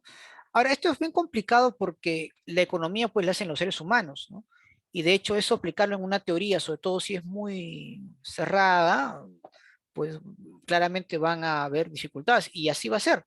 La economía pues a lo largo de la historia, sobre todo en los últimos siglos, ha sufrido por una serie de crisis y lamentablemente pues eso no se explica en el momento, sino que una vez que ya ocurrió la crisis recién empieza pues a tratar de ver qué ocurrió y tratar de dar pues la solución del momento. Se aplican esos una serie de reajustes, todo va muy bien, pero luego otra vez empiezan los problemas económicos, claro. Entonces, eso es fundamental. Ahora, pero esto ¿en qué puede ayudar? Bueno, ayuda pues a plantear una serie de, de teorías para poder entender un poco mejor el mercado, donde justamente tanto los agentes económicos como los consumidores y los compradores, o perdón, vendedores, podemos obviamente poder entender un poco su comportamiento, ¿no? Ahí, pues, estas teorías económicas van a tratar de explicar todo lo que ocurre tanto en la macroeconomía como en la microeconomía. Cuando hablamos de microeconomía, nos estamos refiriendo obviamente al entorno local, principalmente, ¿correcto? En cambio, la macroeconomía corresponde ya pues a un mercado mucho más regional y universal, por así decirlo, ¿no? Por ejemplo, la inflación podría ser explicada mucho mejor por la macroeconomía, porque la inflación pues no es algo que ocurre netamente en un determinado territorio, más ahora pues con la integración, con la globalización, que de hecho pues es claramente muy notorio que hay de hecho una, em, por así decirlo, repercusión. La guerra, por ejemplo, que hay entre Ucrania y Rusia, claramente esto eh, perjudica a todos los países del mundo, sobre todo en el tema económico. ¿Por qué? Porque hay desabastecimiento de importantes recursos, provocando encarecimiento de productos importantes que dependen de estos recursos de hidrocarburos, como el petróleo, y por otro lado también el tema de la venta de trigo o de fertilizantes que son necesarios para la producción agrícola. La FAO diagnostica pues que vamos a tener serios problemas de escasez y encarecimiento de alimentos, ¿no? Y entonces va a depender pues de los países qué estrategias se utilizan para justamente para poder lidiar con ese problema, ¿no? En el caso del Perú, por ejemplo, tiene una ventaja, ya que muchos de los productos, pues, digo no mucho porque hay productos que también importamos, pero la gran mayoría de los productos, pues, son de nuestras tierras, pero se necesita, pues, en este caso, de un mayor apoyo por parte del Estado, de las comunidades, porque nos proveen de estos alimentos y también de importar bastante fertilizante, porque lo que tenemos, de hecho, no es suficiente para poder cubrir la demanda, ¿no? Y bueno, gracias pues a este fin teórico también nos permite explicar algunos fenómenos de la economía, como por ejemplo la ley de la oferta y la demanda, ¿no? El comportamiento, la conducta que tiene el ofertante o el demandante, por ejemplo, ¿no? Sin ellas obviamente sería difícil explicarlas, ¿no? Pero como les mencioné, estas teorías a veces pues tienen ciertas fallas o no se ajustan mucho a la realidad, justamente porque la economía pues quienes las hacen pues sin duda son los seres humanos, ¿no? Y obviamente eso es bien complicado de medir, ¿no? Hasta cierto punto. Pero también tiene pues un fin práctico, ¿no? ¿Y cuál es, profesor? Alcanzar pues el bienestar general, bueno, eso es lo que dice la economía clásica, donde obviamente puedas lograr pues satisfacer tu necesidad siempre y cuando obviamente la puedas adquirir, ¿no? Porque todo hoy en día en este mundo tiene un precio, ¿verdad? Estamos hablando pues de las mercancías, donde todo objeto que tiene un precio pues te va a ser útil siempre y cuando la puedas adquirir o tengas el poder para hacerla, ¿no? Otro fin práctico claramente notorio pues en cuanto al aumento del salario, en la construcción de de hospitales, viviendas, todo obviamente que tenga pues utilidad para tanto para, bueno, principalmente para el desarrollo económico, ¿no? porque el fin teórico es más que todo fines cuantitativos, mientras que el fin práctico es con fines cualitativos, ¿no? Eso también hay que tomarlo siempre en cuenta. Entonces ahí vemos importantes, eh, por así decirlo, fines, ¿no? Tanto teórico como práctico. Práctico porque obviamente directamente es lo que afecta de manera positiva o negativa a la población, ¿no? Muy bien. Vamos a continuar acá, chicos. Toda ciencia, como el caso de la economía, de hecho, pues necesita pues toda una metodología, ¿no? Para poder obviamente entender mejor esta importante ciencia. Para ello, pues se utilizan dos importantes métodos, cualquiera de ellas, ¿no? Hablamos, pues en este caso, del método inductivo y el método deductivo. Para poco recordar un poco, diríamos pues que el método inductivo es un proceso por el cual uno parte de hechos o uno empieza a investigar de hechos particulares para poder llegar pues a conclusiones de manera general, ¿no? O sea, eso es lo que hay que tomar en cuenta, ¿no? Es el llamado pues es el método del descubrimiento, ¿no? Primero analizo hechos particulares y luego esto lo relaciono pues si esto tiene una concordancia con hechos generales, ¿no? Ya, o en este caso estudio hechos particulares y yo saco una conclusión que esto ocurre a nivel general, ¿no? Ese es el método inductivo, ¿no? Parto de lo particular a lo general, ¿no? Ahí, por ejemplo, tenemos, a ver, observen la imagen, tenemos ahí, por ejemplo, el azúcar por un lado, miren, ¿no? Vemos ahí, observen la flechita, el consumidor pues compra menos cantidad cuando sube el precio del azúcar, ¿no? ¿De acuerdo? Y el consumidor, por ejemplo, compra mayor cantidad de arroz cuando este baja de precio. Entonces, ante esos hechos particulares, nos damos una idea general. ¿Cuál es esa idea general? Ah, pues que hay una relación inversa entre el precio del producto y la cantidad que ida por el consumidor, ¿no? En este caso hablamos pues de la ley de la demanda, ¿no? Que es obviamente inverso. En cambio, la ley de la oferta es, en este caso, su relación es directa, ¿no? Aumenta la demanda, aumenta el precio del producto. ¿Qué pasa con la oferta? También aumenta, ¿no? Aumenta totalmente, ¿no? Claro. Por ejemplo, ¿no? A ver, en el Día de la Madre, por ejemplo, que hace poco ocurrió, claramente pues empezó pues a haber una gran oferta, ¿no? En ese mes, ¿no? Corazoncitos y otros productos relacionados para el Día de la Madre, y muchos de ellos pues han tenido un costo un poquito mayor y ha tenido pues una buena acogida, ¿verdad? Claro, mucha gente obviamente quería pues regalarle pues ese día a su mamá, los restaurantes totalmente llenos, etcétera. Pero ahora pues que ya no hay Día de la Madre, pues ya no vemos bastante, ¿no? Esa oferta de productos que se están vendiendo en el mercado. Claro, porque claramente pues ha disminuido constantemente, ¿no? Ya no tiene mucha acogida, que digamos, ¿no? Entonces, eso es un ejemplo, por ejemplo, es un ejemplo de un método inductivo, ¿no? Partimos de hechos particulares para poder sacar conclusiones generales, ¿no? Pero también está el otro método, porque a veces, pues, no siempre el método inductivo es funcional, ¿no? Tenemos en este caso el método deductivo, ¿no? En la cual pues es un proceso la cual partimos de hechos generales para sacar conclusiones particulares, ¿no? Ese es el método de la comprobación, ¿no? Para ver si eso es correcto o no. Por ejemplo, tenemos acá una generalidad, dice, ¿no? La economía peruana cayó un 11,7% en julio del 2020, dice, ¿no? Para ello, pues, que queremos razonar eso si está ocurriendo realmente aquí en nuestra economía. Por ejemplo, podemos en este caso ver que el incremento del desempleo, ¿no? La disminución de las inversiones son agentes directos que justamente de que la economía haya decaído, pues, en el 2020, principalmente pues producto de la pandemia, ¿no? Ahí está, ¿no? Por ejemplo. Entonces estamos viendo justamente estos tipos de datos, ¿no?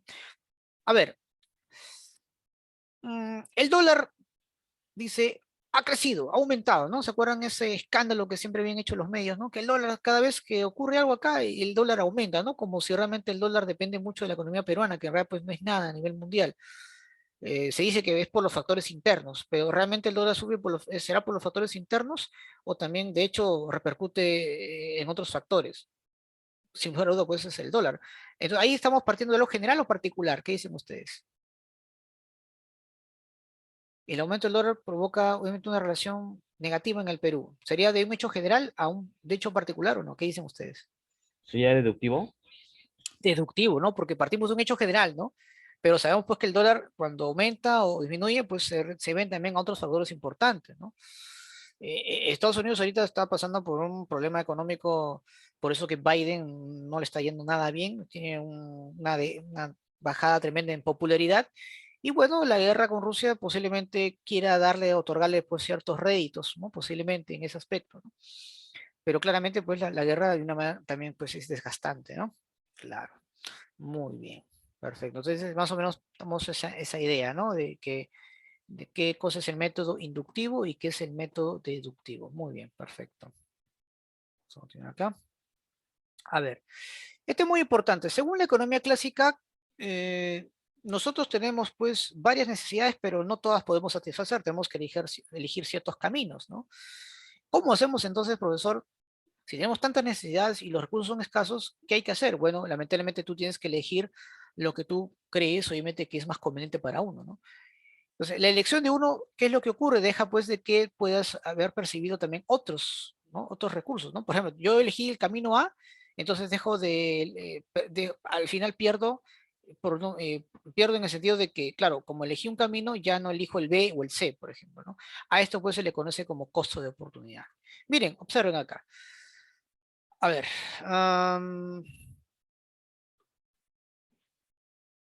nosotros, por ejemplo, podemos obviamente estudiar o podemos trabajar, pero difícil obviamente hacer ambas cosas, ¿correcto? O incluso practicar deporte.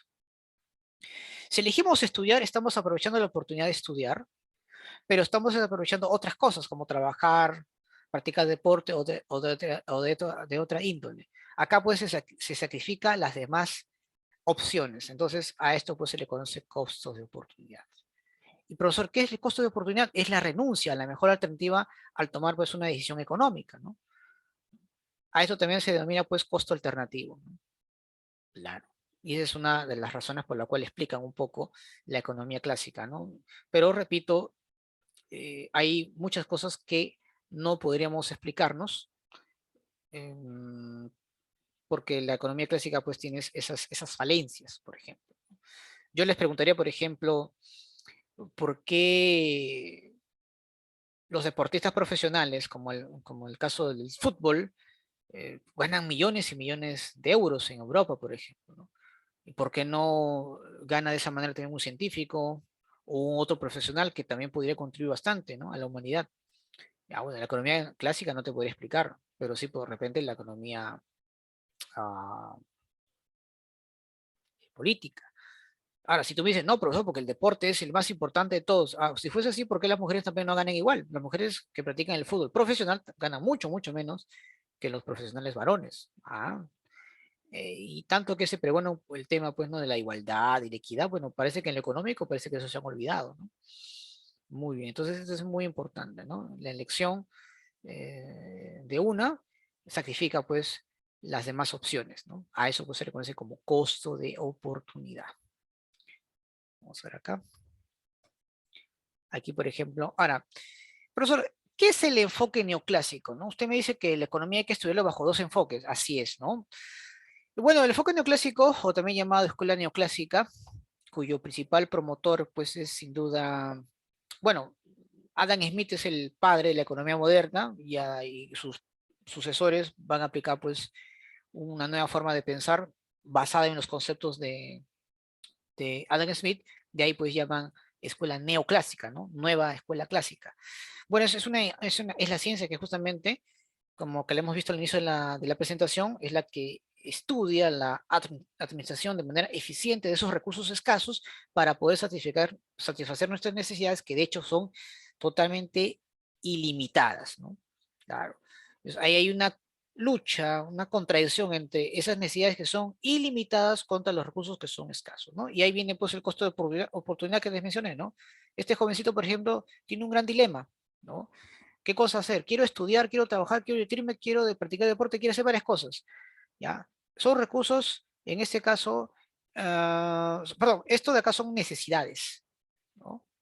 Pueden ser muchas, pero miren, tiene sus recursos son escasos. Por ejemplo, el factor dinero.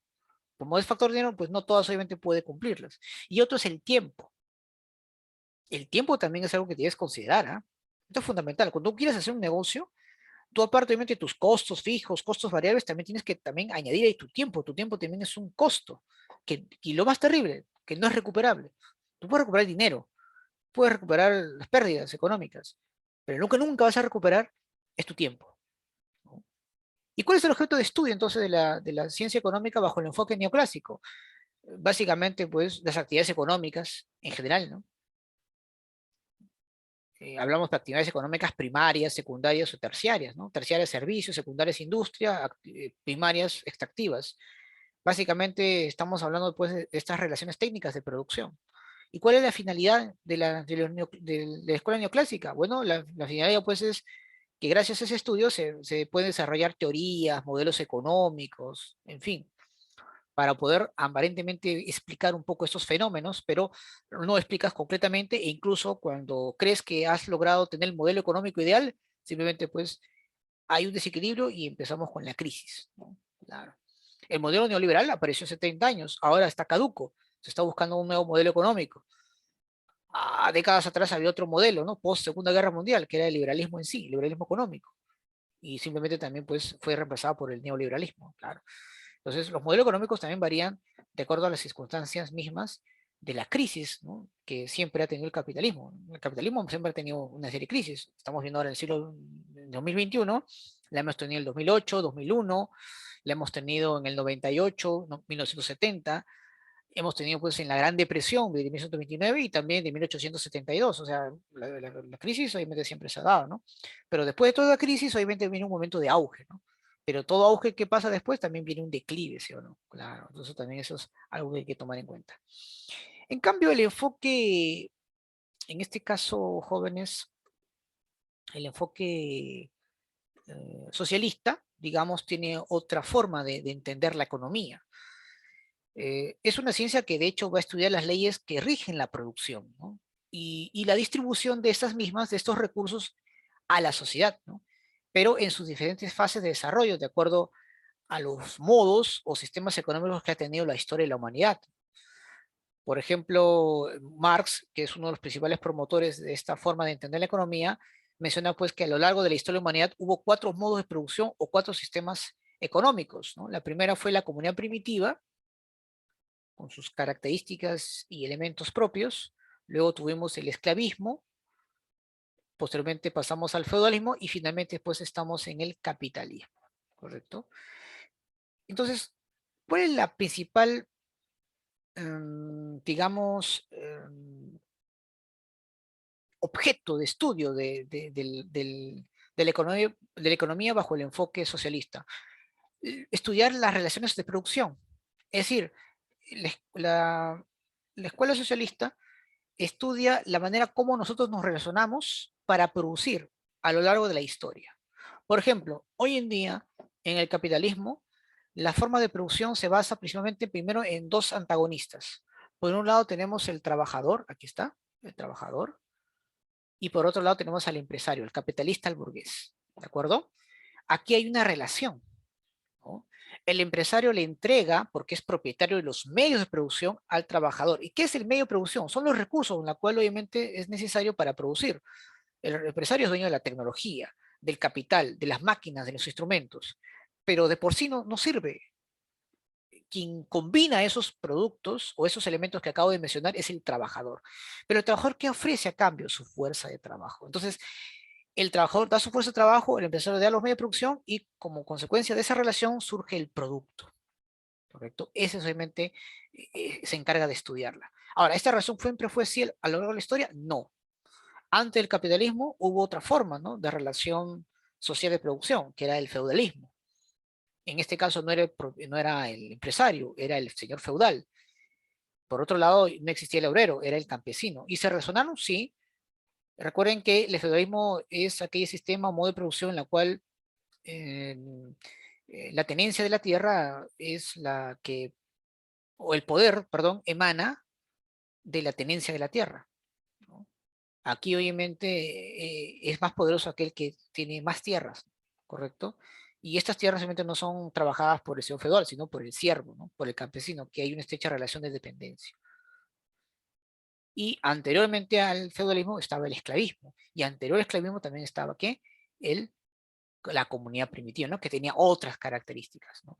Y claramente, pues, bajo esta escuela sí nos puede ayudar a entender bastante muchos de los fenómenos que están ocurriendo. De hecho, entender el capitalismo, ¿quién mejor obviamente que la escuela socialista de poder obviamente conocer bastante sus limitaciones, sus ventajas y sus desventajas, ¿no? Como todo sistema o modo de producción, sin lugar a dudas, ¿no?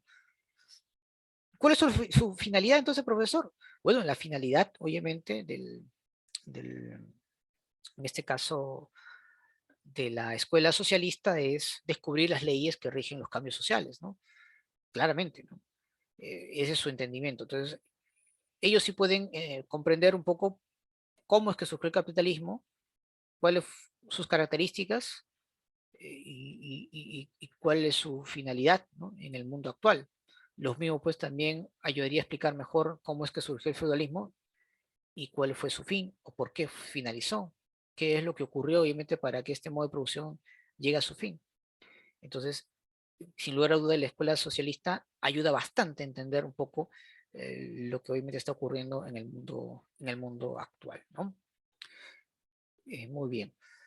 ¿Alguna duda, alguna pregunta hasta aquí, chicos, sobre el tema de hoy? ¿Todo claro? Profesor, ¿el socialismo no era un método de gobierno? No, no, No. hablamos de la escuela socialista, ¿no? No, no estoy hablando del socialismo. El socialismo, recuerden que es un punto de transición hacia la llegada del comunismo, ¿no? Un sistema, modo de producción que nunca ha existido y que dudo que también se dé por nuestras características como sociedad, ¿no?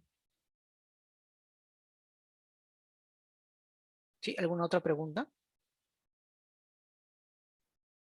Muy bien. Vamos a resolver entonces algunas preguntitas, ¿no? No todas, obviamente, por el factor tiempo, y luego pues terminamos con la clase del día de hoy, ¿sí? Muy bien, un ratito. El documento, ¿no? ¿Sí? Bien. A ver, vamos a hacer un ejemplo acá, un ejemplo casuístico. Dice, Felipe es un padre de familia que en cada una de sus acciones busca sacarle el máximo provecho a los recursos que posee. Esto es regular el uso con la finalidad pues de obtener mayores beneficios. Podríamos señalar que Felipe, ¿qué busca? ¿Ahorrar, economizar, minimizar o costear? ¿Cuál podría ser ahí? Economizar. Economizar. Seguro, a ver, dice, ¿no? Felipe es un padre de familia que en cada una de sus acciones busca sacarle el máximo provecho a los recursos que posee. Claro, porque obviamente son escasos. Esto es regular, pues, su uso con la finalidad, pues, de obtener mayores beneficios. Ah, regular. Y una de las características de ella, pues, es el ahorro, ¿no? El ahorro, ¿no? Muy bien, el ahorro. Muy bien. Continuamos. Franco tiene dinero que desea invertir en algún tipo de negocio que todavía está analizando. No obstante, la decisión que tome implicaría considerar pues costos de oportunidad. Ah, ya. Esto es costos que no varían en el tiempo, costos que no pueden ser recuperados, costos producto de la planilla de empleados o costos de la mejor alternativa que deja de lado. La B, profesor. La D de dedo, ¿sí o no? La de Claro, ¿no? Muy bien, excelente. Claro, me parecía un poco la D también, ¿no? Pero ahí está, ¿no? Muy bien. La D de dedo, excelente. A ver, otra más, una más, ¿ya? Para terminar, para no abrumarlos más. Dice, Manuel no logra entender cómo es que en su clase de economía sostienen que inclusive una persona adinerada puede tener recursos escasos. Y es que la escasez puede definirse como la situación en donde tus necesidades exceden tus recursos. Ojo, tus necesidades exceden tus recursos, eso es escasez. Vamos a ver. La situación en donde tus necesidades son superadas por tus recursos. El exceso de alimentos frente a nuestras necesidades. Bueno, serán solamente alimentos, no recursos que nuestras necesidades. O la falta de dinero frente a las necesidades alimentarias. Bueno, la C y la D descartada, ¿no? Podría ser puesta entre la A y la B. ¿Cuál podría ser la mejor definición de escasez?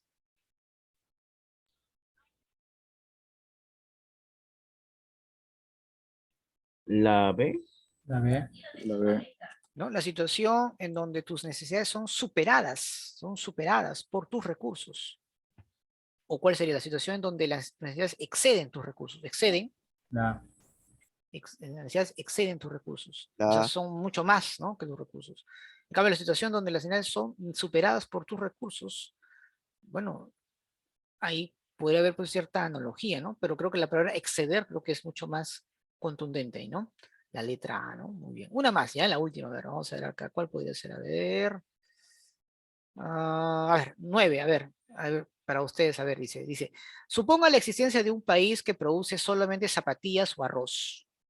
El costo de oportunidad se puede observar cuando se gasta más dinero por la producción de zapatillas, se quiere producir los dos bienes a la vez, no se produce ninguno de los dos bienes, no se renuncia a la producción de un bien por hacer otro, por hacer el otro, La D. ¿no? A ver, vamos a ver, dice. Bien, suponga la existencia de un país que produce solo zapatillas o arroz. Mira, solo zapatillas o arroz. Claro. Si yo me enfoco netamente en esas zapatillas, ¿qué dejo de percibir? ¿O qué dejo de producir? Arroz, o viceversa, ¿no? Entonces, la letra D, ¿no? Se renuncia pues a la producción de un bien por hacer el otro, ¿no? Claro que sí. Claro, mucho se habla, ¿no? El Perú, pues, tiene que enfatizarse en la producción agrícola, ¿no? Pero hay otros que no, dicen, hay que seguir con la minería, ¿no? Claro, si te concentras en la minería, está claro, pues, que tampoco puedes concentrarte en la producción agrícola, tienes que tomar una decisión, ¿no? Que podría simplemente ser una economía diversa, ¿no? Pero siempre a una de ellas es la que tienes que darle prioridad, pues, ¿no? Obviamente, ¿no? Según obviamente el enfoque neoclásico, ¿no? Muy bien. Bien, chicos, hasta aquí el tema de hoy. No sé si tienen alguna otra duda. ¿Todo claro?